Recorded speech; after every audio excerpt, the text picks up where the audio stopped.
and welcome to season 2 of Careers and Coffee, the show where we talk all things careers over a coffee.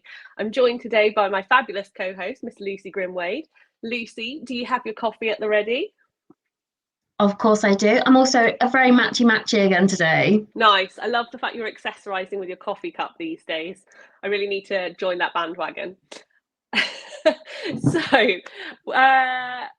This season, we are being joined by various special guests where we'll be discussing either their skills, their expertise, or some experiences they've had. And this week, we are going to be talking about all things goal setting and staying motivated. Easier said than done, I know. So when we were thinking about who we might want to invite on as a guest for this, we thought, maybe we want to speak to somebody who, I don't know, does company planning and looks after KPIs, OKRs, business performance. And then we thought maybe somebody from HR who does like individual and team planning and objectives. And then we thought, actually, no, let's do something a bit different. So today we are going to be joined by a personal trainer, and personal trainers often will set goals, hence being a great guest for this episode. And then they also have to work with their clients to keep them motivated and keep them on track. So without further ado, I'm going to welcome Will Maskell. Now, Will has been professionally working in the fitness industry as a personal trainer for the past 3 years, and he currently trains clients at a David Lloyd gym. He works with a wide variety of clients, so anybody who's a gym newbie all the way up to an experienced athlete.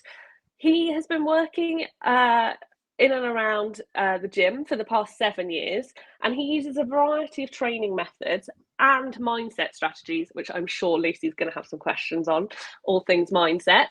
And this helps to guide his team of one-on-one and online clients to reach health and fitness goals they previously might have thought might have been unrealistic or maybe a bit unattainable.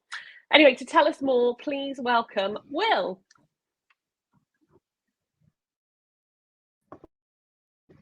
Hello.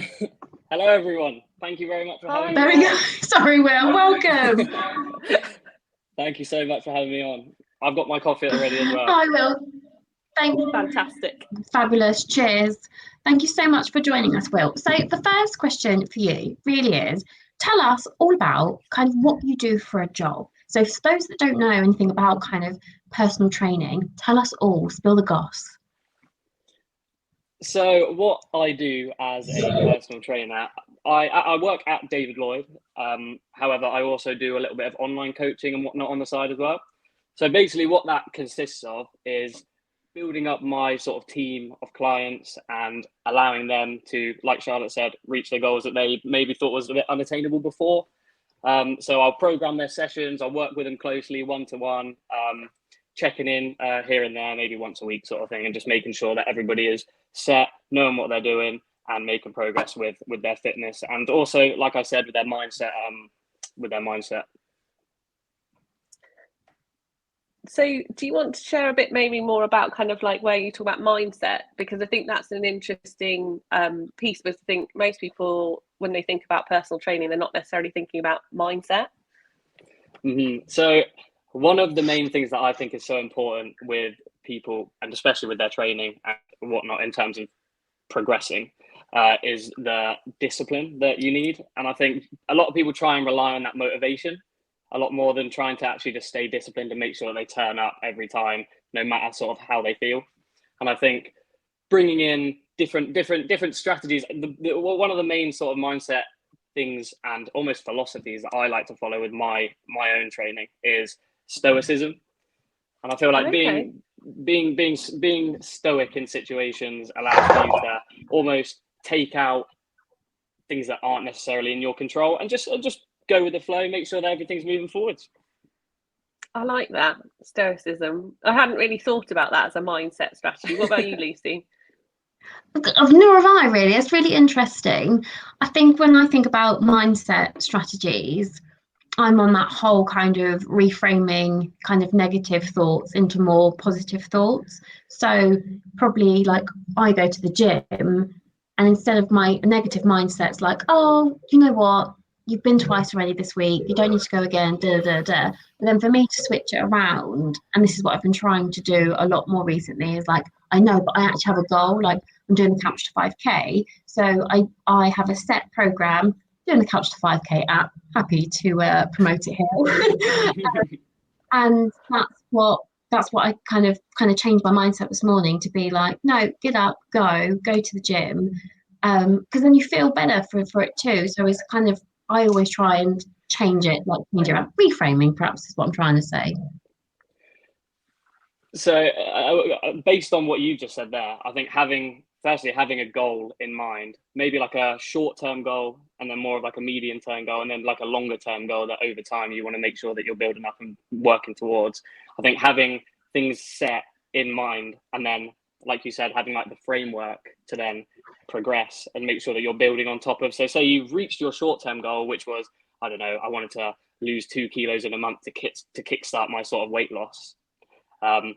Then you can add on to that and say, okay, well, maybe by the summer, so it's January now, obviously, maybe by the summer, I want to reach another certain weight, or I want to be able to lift this amount of weight in the gym, or I want to be able to run a 5K with no problems.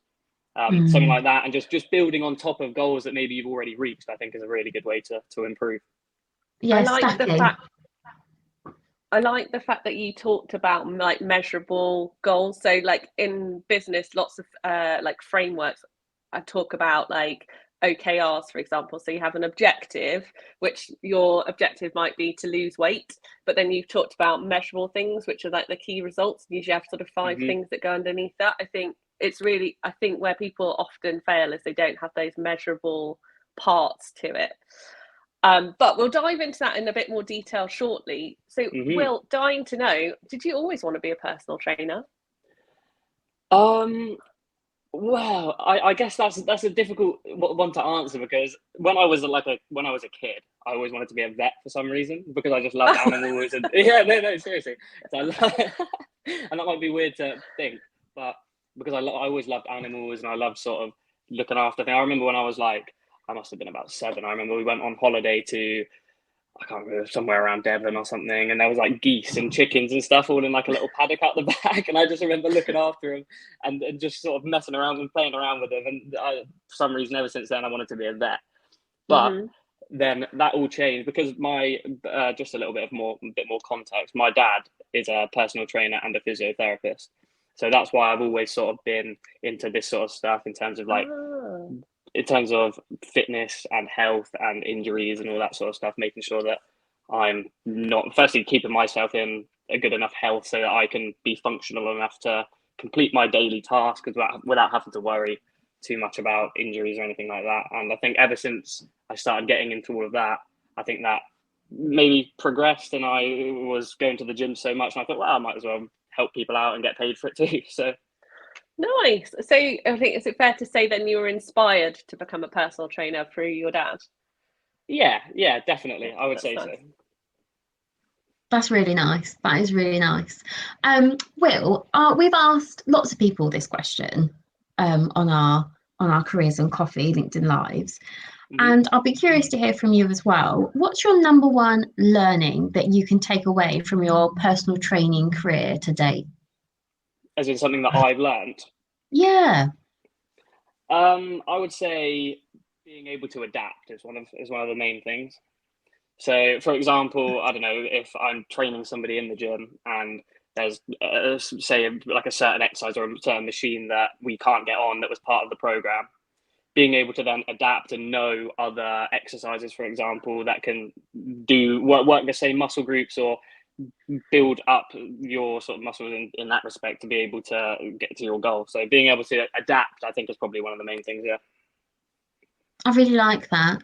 Adaptability, being able to adapt. I didn't know what you were going to answer that, but I think that's probably one of my favorite answers, is about learning to adapt, because I think we all go through our career and our life having moments of going, oh no, actually I can't do that, and actually being able to adapt and lean into that can sometimes be quite difficult as well.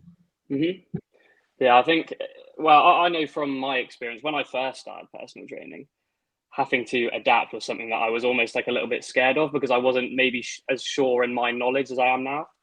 Yeah. So I think sorry to interrupt, as you progress with your career as such, you always find little hurdles and little obstacles that then you can just have to adapt, therefore, to get around them.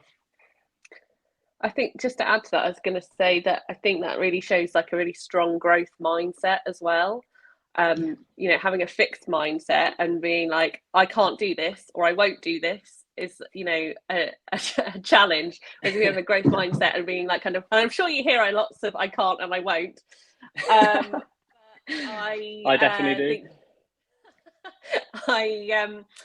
I think like having that ability to like be flexible and adapt is like, it's such a skill that so many people, even some really like kind of established people who've had their careers for 20 plus years, still struggle with. So I think that's great to hear that, you know, that's the key thing you've learned after only, you know, a few years doing this professionally. I think that's really admirable. Yeah. Sorry. Go on. No, you go. I was just going to say that in terms of being in a position, like I was saying, that then you would have to adapt to get around, having those obstacles, it links back to the stoicism. So looking at things in like more of a positive way, like what you were saying as well, Lucy, and then therefore again adapting to get around them and just seeing it in a more positive light. It's like a learning curve, maybe. Yeah, I like that. That makes total sense.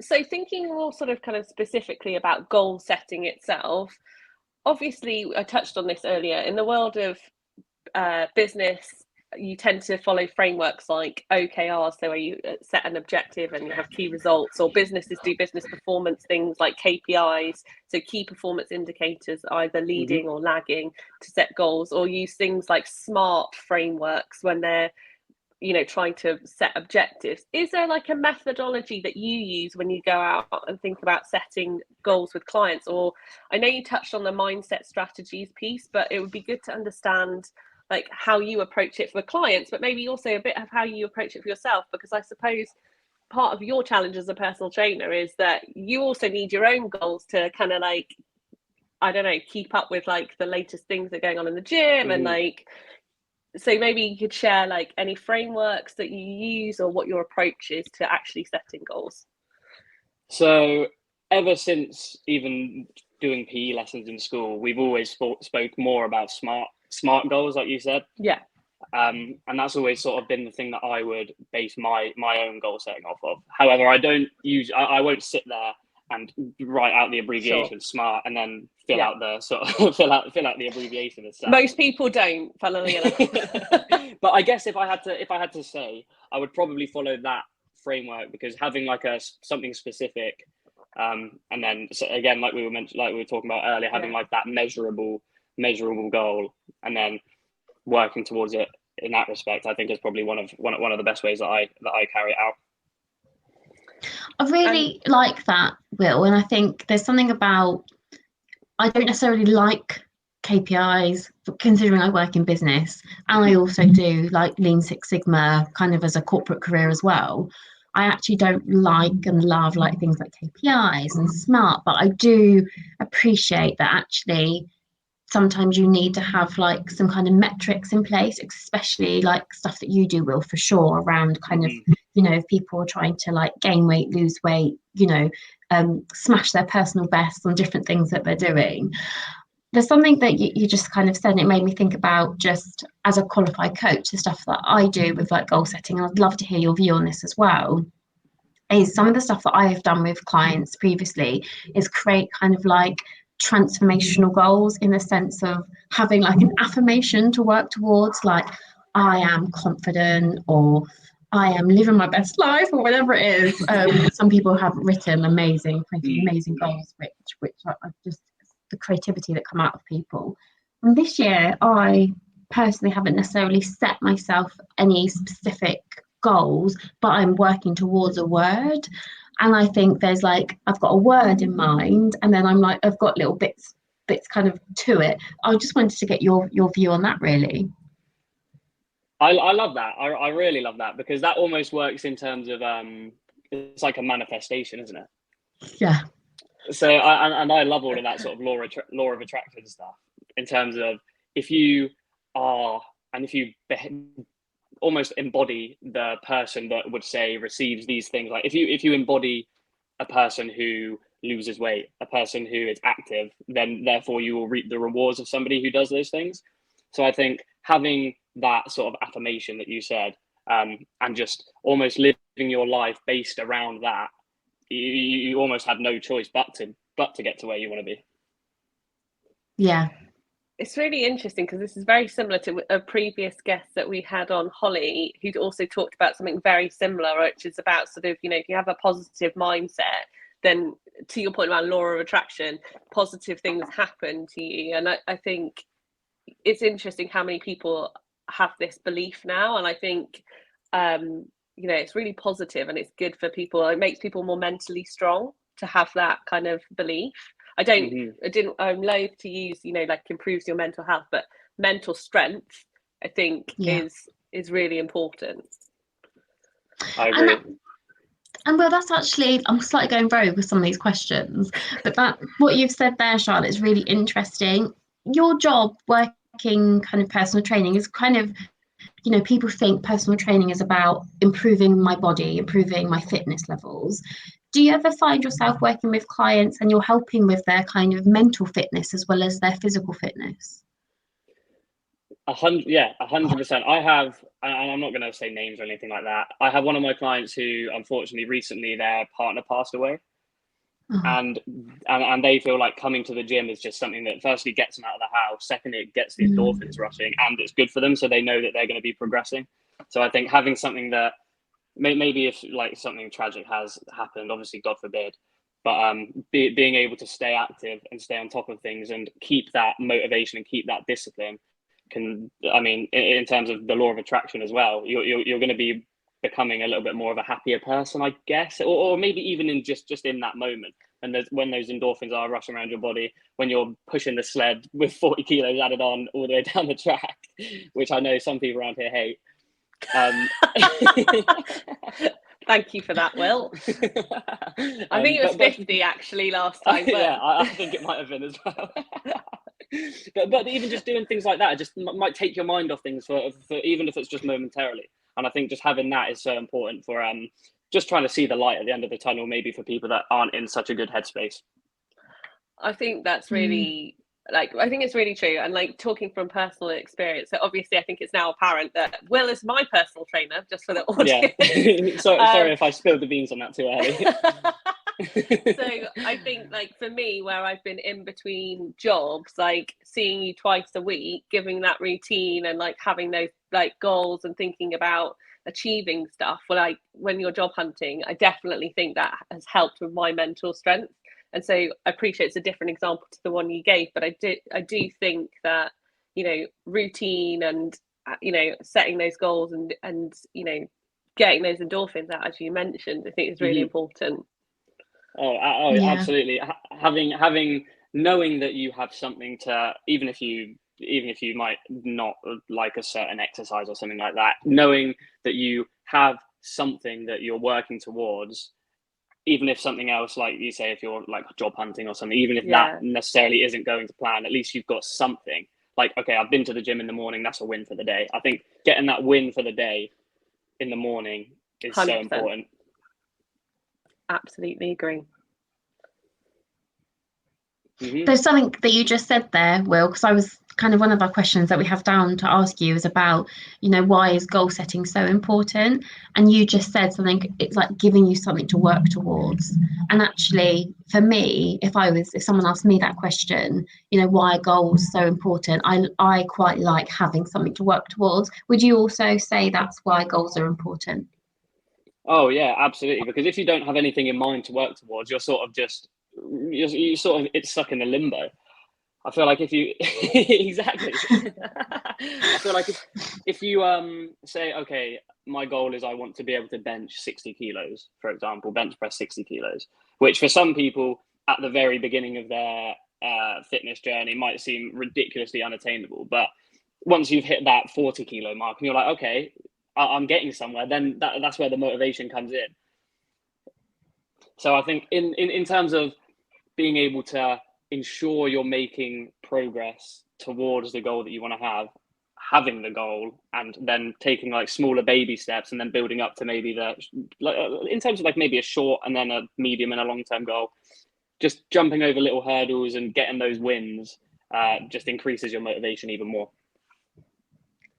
So it's interesting because I think one of the things that we can struggle with as people, leaders and managers is when we set goals in business for like our teams or our individuals, is like, how do you get the team to stay motivated to deliver what can seem like huge goals, like, because they often come with like a revenue target or an efficiency measure, and they can seem quite overwhelming. So with that in mind, Will, like, what more broadly, what is your approach in terms of, when you've got clients that you think, oh, I'm not sure they're going to come back or they're not going to keep up with it, how do you try to keep them motivated when they feel like the goal's so big or like it's not achievable for them? Because you talked about unachievable, unsustainable goals, but how do you keep those people on track? So I think a lot of it is making sure people are enjoying themselves as well. Because if you come to the gym and you hate what you're doing, then you're not going to come back, are you? No. So having those, again, it links back to the short, medium, and long-term goals. You've got that really long-term goal, like, for example, if somebody's like really quite overweight and they're trying to cut down, that end goal might seem like it's a million miles away. When in reality, once you start seeing that small progress, and it just compounds over time, it's like anything. Once you've made that little bit of progress, you sort of see it and you get, okay, that motivation starts to kick in. And then that's where maybe you'll plateau for a couple of weeks, but it's making sure you have that end goal in mind. And you've seen that you can do it. You've seen that you can make progress doing these little baby steps and these shorter term goals. But then over time, like I said, everything compounds. You end up losing more weight. You end up getting stronger. You're building up more muscle mass, all of this sort of stuff. And then you see the progress, and then you have a little bit more motivation for that long-term goal. Yeah, I think that's a really salient point. Go on, Lucy. No, just completely agree. I think Will said it a couple of times about having those kind of smaller steps to kind of towards your bigger goal. And I think it's well kind of publicized out there that you can't sometimes go and do these big bang things with whatever your goal is. But it's a bit like that in business as well. Like, stuff that Charlotte and I that have worked on in our corporate career, there's some stuff which you can't just go and go big bang done. And you have to have those small steps to work towards it. And Will, you were saying there about, are people happy? Are they feeling good? Are they feeling that kind of, whatever that feeling is that they're looking for? I definitely think that whatever your goal is, and even in business, I think sometimes when you're people leading as well, you have to make sure that they're happy with the goals and their OKRs or SMART goals that you've set for them for that year. Is it achievable? Is it attainable? What's the small steps for you to get to that point?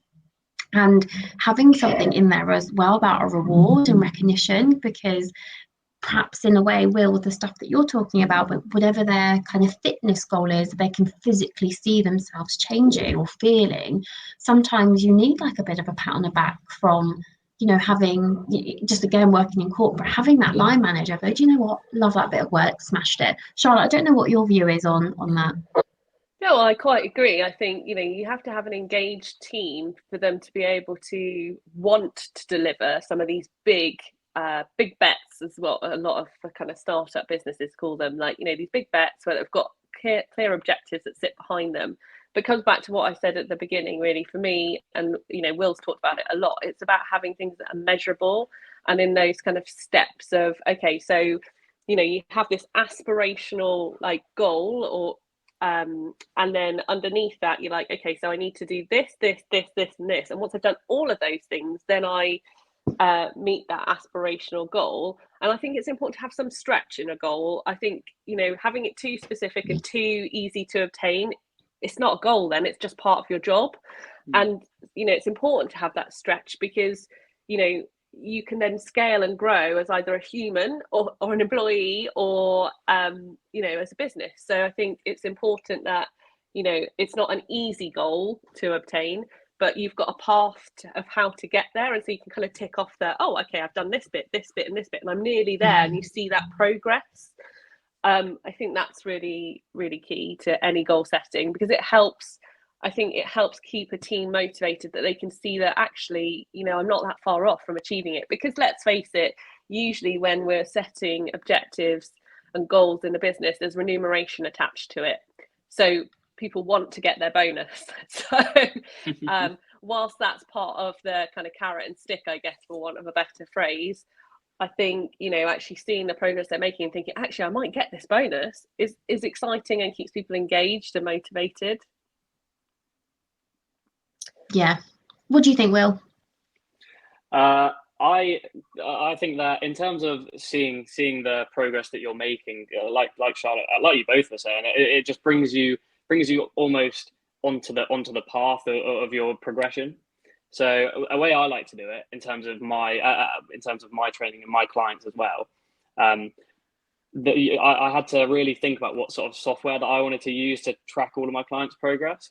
And Charlotte will tell you, after a great session, like say we've trained legs or something, after your session, it comes up with all of, like, say you've chosen a higher weight on like a goblet squat or like a leg on your leg press or something like that. It will come up with what you've done during the session that you haven't done before, that then, like, say the personal best and stuff that you've done. I think having that at the end of the session, Charlotte will tell you, say it comes up, oh, we've hit 6 new personal bests. It's like, okay, maybe that session didn't feel amazing, but I know that I'm still making progress and I'm still there, and it just keeps the motivation there. Yeah, I think it's almost like competing with yourself, because I always talk about, like, the only person you should compete with is yourself, because you have this whole comparisonitis thing that happens where everyone looks at each other and, oh, I wish I was doing this, that, and the other, and I'm fully on the whole comparison is the thief of joy bandwagon. And so I think being able to compete with yourself, being like, okay, I got 6 last time, I want to get another 6 next, and having that motivation. I totally agree with you. I think it's really good, and it's a nice way to end the session, even if you only get 1 or 2. It's like still like more personal best than you went into the session with, Mm-hmm. And even if you come out with none, you still been. I think. Sorry to interrupt again. I think the main thing for making, especially in terms of what I do, in terms of the gym, it's just turning up. If you don't turn up, you're not going to make any progress. So if you turned up, like we were saying earlier, you've ticked off that win for the day. And I think that's really important to anything, even with what you guys do in more corporate business stuff. If you turn up and you put the effort in, eventually you're going to reap the rewards. Yeah, I agree with that. I think it's just the whole, like, attempting to do something, like, putting the effort in. And one of the things and I'd be interested in your view on this, actually. So one of the things people talk about now is about failing fast in business. So, like, i.e., let's try stuff, and if it doesn't work, we failed quickly. Because now people are reframing the word fail as first attempt in learning. And I guess it's similar in the gym, right? Which is that, it's your first attempt in trying something, and it might have been really hard, or you might not have been good at it the first time, but actually over time you continue to get better. Like, what do you think about that, like, ethos? I think that, and it massively links to what you're saying, in terms of something that I always tell myself is that everything worth having comes on the other side of discomfort. Oh, so, I love that. Yeah. So if you're working towards something, say you're trying to lift like a certain amount of weight. Again, I'm just linking it back to what I do. If you're trying to lift a certain amount of weight and you fail it, that's not necessarily a failure. It's just, okay, I've figured out where my limits are, and now I can work around that, and therefore adjust other things that I'm doing, and therefore build up in other ways to then reach to that aspect of where you were trying to go. So say you failed the lift, doesn't matter, drop the weight down, try that again, and then next week give it another go. Yeah, do you know what, Will's come out with some absolute, like, there's some bits that I need to listen back and then write these down and just have them post-it noted up around my office. I think you need to get them trademarked quickly, Will, because she'll be on the case. Go on, Will. Sorry. I think a lot of I know I come up with these quotes and stuff, and again, I think it all links back to the whole stoicism thing.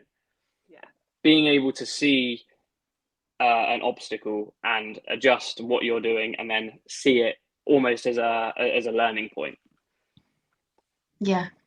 I just you said there about knowing knowing your limits, and I think that's so woo woo Lucy coming out right now. oh, I think that's so it's gonna happen powerful. sooner rather than later. I know, like 12 minutes in, so you know, I've gone this far. I think that's so powerful in knowing that, because you kind of know what your limit is, and then when you break that limit or push that limit, I think there's something so powerful in recognizing that, and kind of like having some self-actualization about yourself. I always call it self-actualization over kind of, you know, self whatever. But yeah, I really, really liked that, Will. So I'm really chuffed that you know, some of the bits that you've talked about has been so timely, and especially with a lot of people who are, you know, we're getting kind of through January, through February. It's hard when you set your goals right at the beginning, and I think this comes at a nice, timely reminder that, you know, don't worry if you didn't get to 1st of January, set a goal, you've still got time. Just ever such a slight tangent, but I'm reading at the moment a book by Trini Woodall, and she wrote about how she sets goals in September. So she doesn't do it in January. So she waits till September and does. Is that Fearless? Is it Yeah, called Fearless? yeah, Love that. yeah, Yeah. yes, yeah.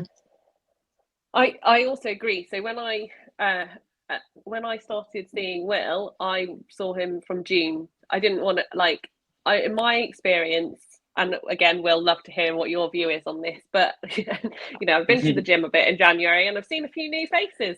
But you know, how long will you see those new faces for? I think that you know, there's this pressure for people to like set a goal in January, be it a personal goal, a fitness goal, any type of goal, otherwise known as New Year's resolutions, which let's face it, we all fail when we try to set a resolution in January. It just doesn't work. And I think there's something, I agree with what Trini is saying, you know, setting them in September. Like I said, I started seeing Will in June. Like, I think you're going to be more successful if you don't have that pressure of, oh, it's January 1st, I must set all my goals and I must achieve them all by the end of the year, because life's not like that.